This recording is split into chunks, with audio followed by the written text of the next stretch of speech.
I wanted to put my hat in the ring and kind of really pitch an idea for a Legends Unova game I don't think you'd expect. Because if we're doing Legends Unova this generation, then do you know what? We've got to tie it into these themes of Pokemon Scarlet and Violet. We can't let Paradox Pokemon go by the wayside. Right, Paradox Pokemon need to make a return. Paradox Pokemon are not over. I do not think Paradox Pokemon are over. We need to focus on this idea of the past and the future. Yes. Because yes, while there are legends in the past, there will be legends that will be made in the future. And while the original Pokemon Black and White are about truth and ideals, I think this is one about destiny and choice. I think we should have a Pokemon Legends Unova game, a Pokemon Legends Kyurem game, that is both set in the past and the future. Let me explain. Oh, okay. And yeah, there's going to be beautiful Fakemon artwork, including some new Fakemon artwork by Alex Allen. Links to him always in the description. He's fantastic. In the original Legends game, we got time-space distortions. They were relatively localized to small... I forgot about the time-space distortions. Right. I still, my idea, if you're watching this back later, my idea is the Paradox Unova takes place in an entire game, an entire setting, in another dimension. So Paradox Pokemon are pretty native. But it is true that they could introduce in the Unova game, right? They could introduce these time distortions for us to get access to what is essentially, from that perspective, modern day Pokemon, right? That could be a way for them to introduce normal legendaries or normal Pokemon. Areas across the overworld of Pokemon Legends Arceus, bringing with them Pokemon from the past and the future. But not just Pokemon, people as well. Ingo showed up, one of the many hints towards a Legends Unova. Oh my gosh. Yeah, Ingo's... We didn't even touch on the characters. There's so many characters. Of a game in the future, and also items that will like change, right? Just like the Pokemon in a Paradox Unova game, the Pokemon will change, right? The Pokemon themselves are Paradox. The towns in locations are Paradox, right? There could also be a lot of functionality that's changed as well. But the characters will be Paradox. Well, items that allow you to evolve your Pokemon that aren't natural to the Hisuian worlds. Like, I don't think the link cable is natural to Hisui. So let's take that idea and expand it. Let's make the time-space distortions even bigger. Somehow, as a result of either Pokemon Legends Arceus or of the Paldea games, our next Unova game starts with you, a trainer in the Unova region in present day. And then a giant time-space distortion opens up over the entire region. Oh, that's crazy. So that would actually... So what he's saying is, we play through a brand new Unova game, but they explain it in the beginning. Basically, like...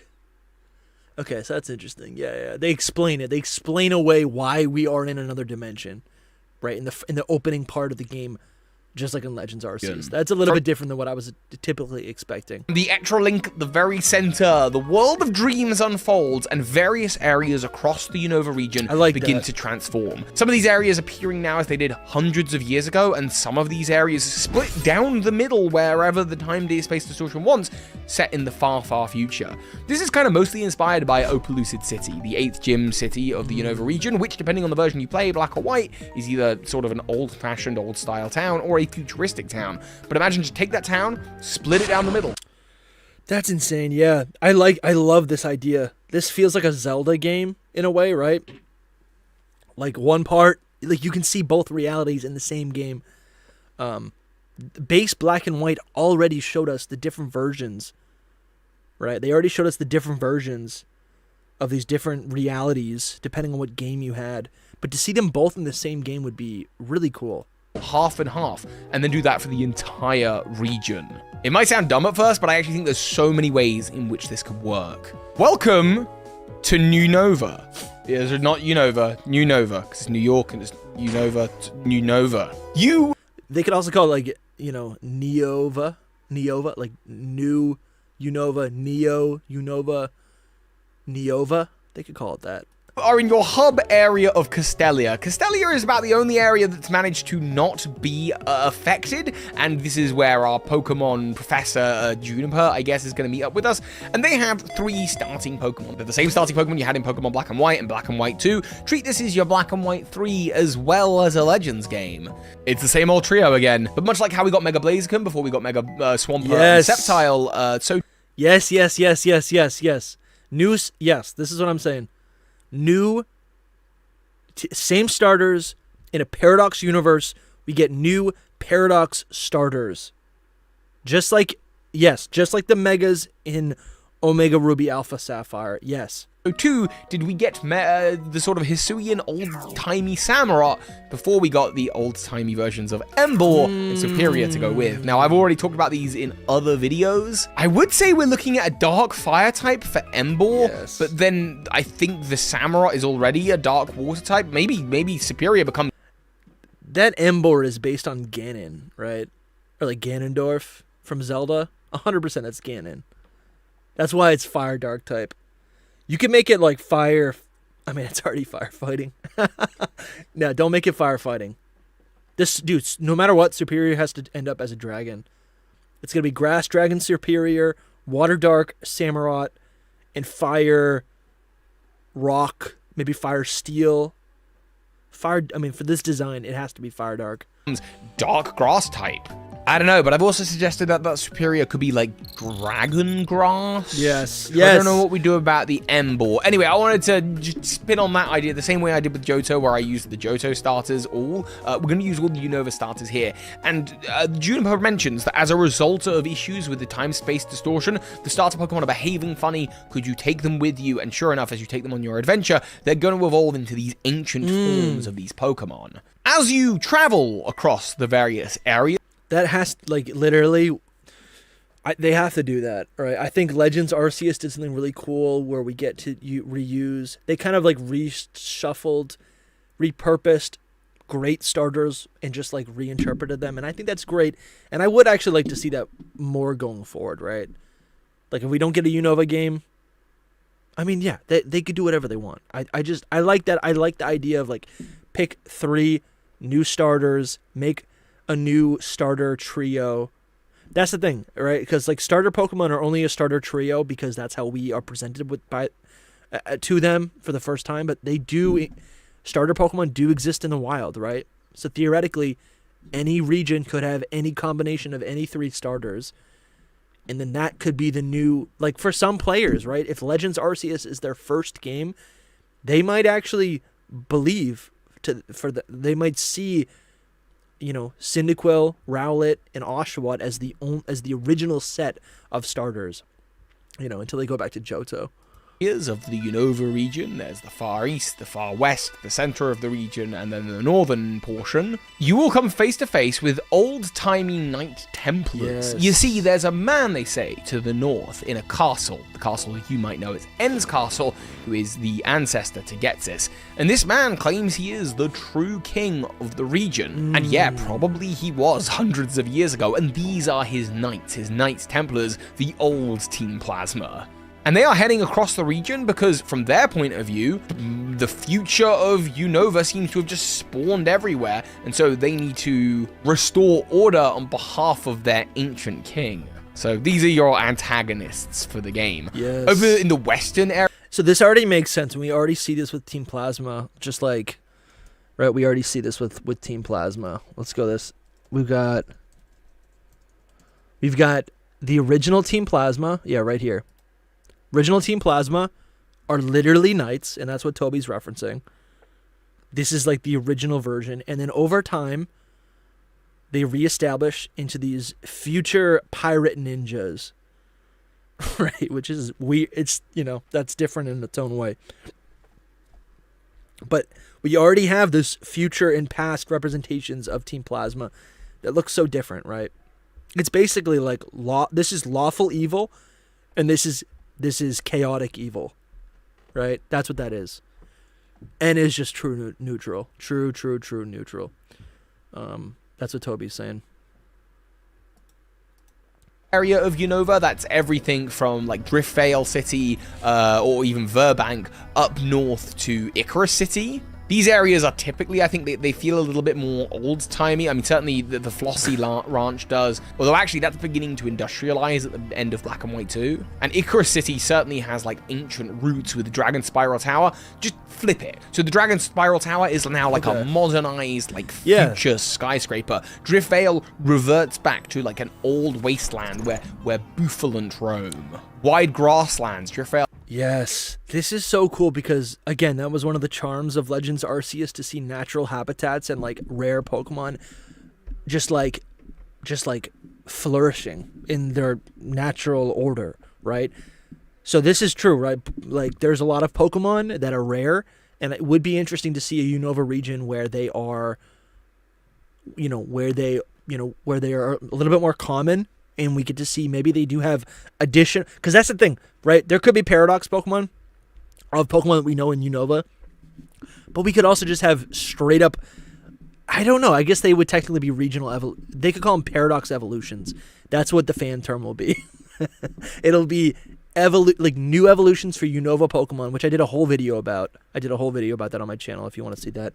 But Unova Pokemon that could evolve differently depending on the setting of the Unova region, which are essentially regional forms, but then also they're not regional forms, they're paradox evolutions, I guess. Or yeah, not regional evolutions, but paradox evolutions. Continue. Has barely been built. The bridges stuck somewhere between the past and the future, making traversal around the region really quite hard. You have to help construct the bridges to literally bridge the past and the future. Verbank City and Flockacy Town launched into the future. The Pokestar Studios, now a whole Pokestars industry. The past and the future collide. Characters like Leon from Pokemon Legends Arceus can come back, as they have perhaps settled in old Unova since the days of his Sui. Maybe characters like Clay will even get to meet their ancestors in the likes of Leon, which is obviously really weird because Leon is younger than Clay in their depictions, so he'll be meeting his great-great-great-great-grandfather when they were a kid. That is so cool. That is so cool to think that we could get a World Tournament game in a Paradox Unova, and then we see all... This is above and beyond. I don't think this is my Battle Tower, right? Or my Battle Frontier, right? And then you get every character, all the characters that show up in the battle, what is it called?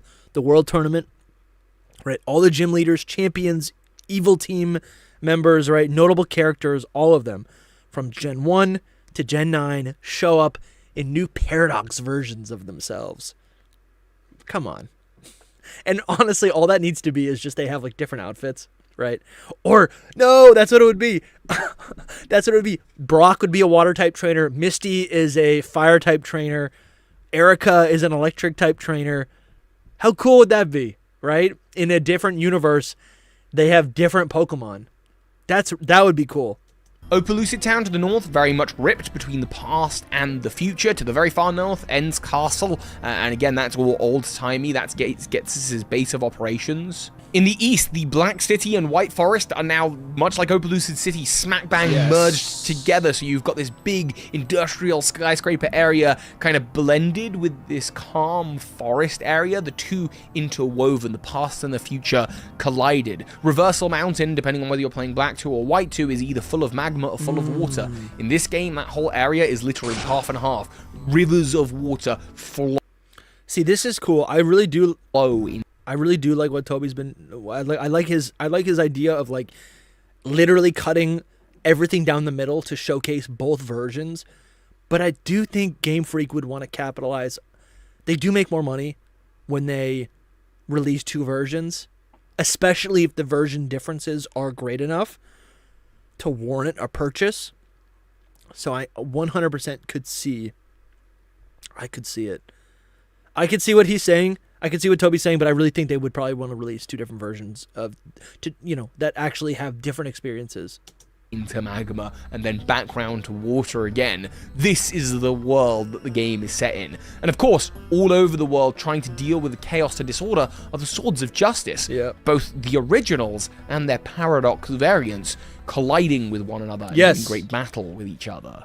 Amongst them all, a young lad called Z. This is the ancient ancestor version of N, who claims that he thought he was a prince, but he can't quite be sure who he is. This mysterious traveler holds with him a stone, a grey stone that you might know from the data files of the Pokemon games as the God Stone. It's the stone that supposedly would contain Kyurem, or a perfect original dragon version of Kyurem, much how...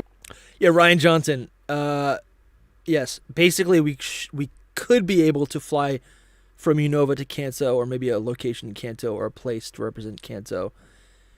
I don't know if you're talking about... Yeah, I think that makes a lot of sense. Or maybe you're talking... Yeah, I don't know if you're talking about someone else. Oh, you're talking about the marine tube and stuff?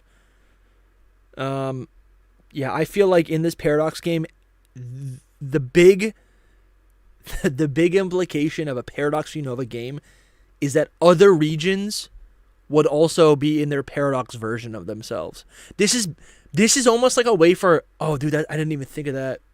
That's almost a way for Game Freak to... Basically, that's the reboot. That's the Gen 10 reboot.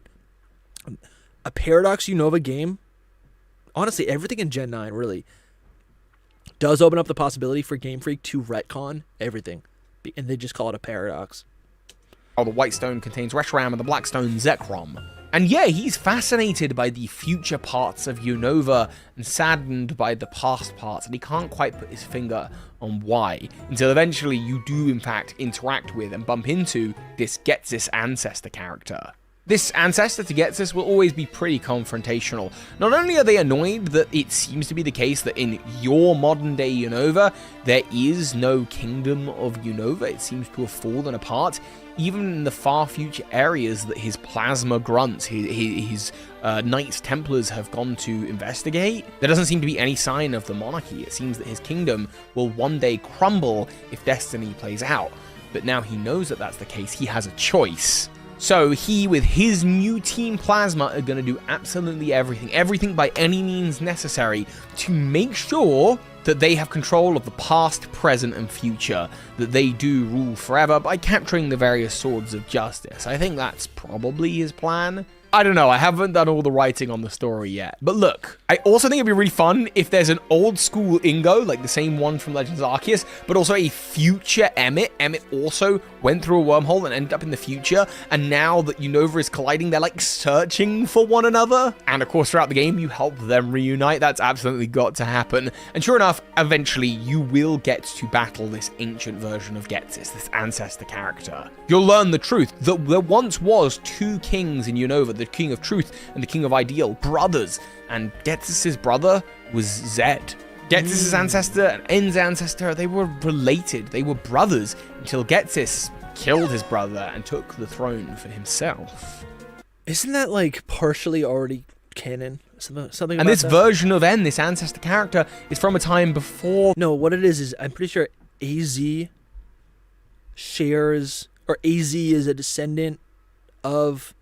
Or AZ is an ancestor of Ghetsis, or AZ isn't. Is it like AZ's brother is Ghetsis' like cousin or something?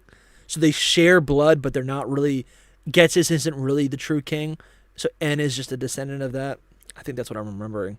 The Ghetsis ancestor murdered him and took his Godstone. So there are two Godstones going around at the same time.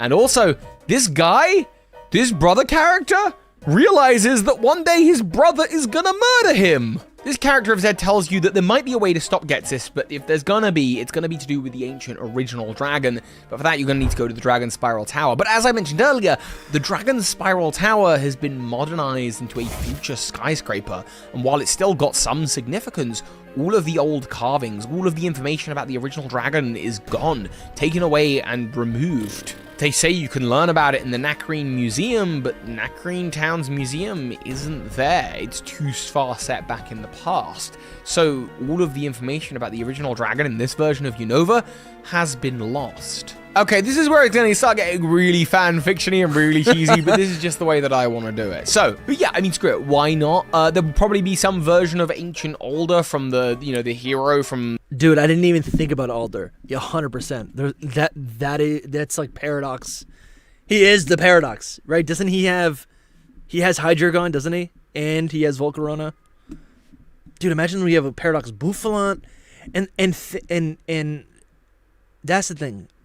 If we get a Paradox Unova game, and we're getting Paradox versions of existing Gen 5 Pokemon, right? It's not future Paradox and past Paradox. We're not getting dinosaurs and robots.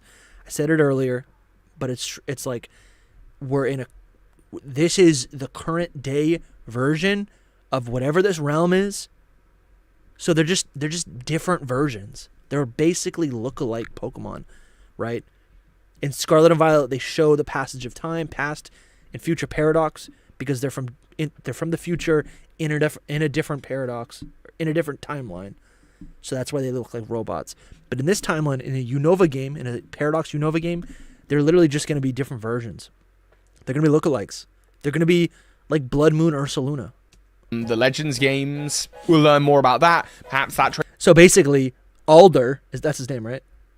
Basically, Alder's just going to have blue hair. Games, we'll learn more about that. Perhaps that trainer uses both a Volcarona from the future and the past. Those are the Paradox Volcaronas. See? Sure, whatever. Turns out, for whatever reason, Ghetsis already has the original dragon before it split. This is Reshiram, Kyurem, and Zekrom all fused together. You do battle with Ghetsis, but this Ghetsis character cannot control. I do like the art a lot. I like that it has 3 heads. That actually does match what Kyurem and the original dragon is based off of. It should have 3 heads. Control this Pokemon. But yeah, I'll let you. And this Pokemon ultimately sends this Ghetsis ancestor running after removing his arm with Frostbite. With his remaining arm, this ancestor vows that one day his descendants will take over the Unova region and he will reclaim the kingdom that is rightfully his. And with that, he leaves. And now you're left with the problem of this original dragon, this original Kyurem. A 3-headed monstrosity. But Z or Z or N, whatever you want to call them, points out that you have to have hope for the future, that the future is not set in stone no matter what this Ghetsis character says. And there is a risk here that the original dragon will destroy the Unova, freeze it over, burn it, and then electrocute everything and everything. Well, here's the thing. I don't think... I said it earlier. For new listeners, I think in a Paradox Unova game, I think Game Freak is going to... I don't think Game Freak is going to show us the original dragon. I think what Game Freak is going to do is show us... If they're going to give us a Paradox Kyurem, 2 Paradox Kyurem, again, not robots, not dinosaurs, but they're going to give us 2 new Paradox Kyurem. Again, think of them like lookalikes or regional forms or whatever. They're different versions of Kyurem, right? That both have It's like that both have versions or both have attributes of Reshiram and Zekrom. Obviously, that is reminiscent of the fusion forms in the original games, right? But those are like artificial. Those are artificially done through whatever Ghetsis and Colress were able to come up with, right? It's artificial. It's kind of like, yeah, it's like inhumane, right? It's like these Pokemon weren't meant to be together, but they're being forced together with their DNA. With the DNA splicer, but instead what this would be is like a true form in another universe. This is what Kyurem looks like. This is what Kyurem looks like. And it would resemble a different type of monster. Dude, that's what it would be. Oh, imagine if it's a 2-headed dragon. Each of them are 2-headed dragons, but the 2 heads are different.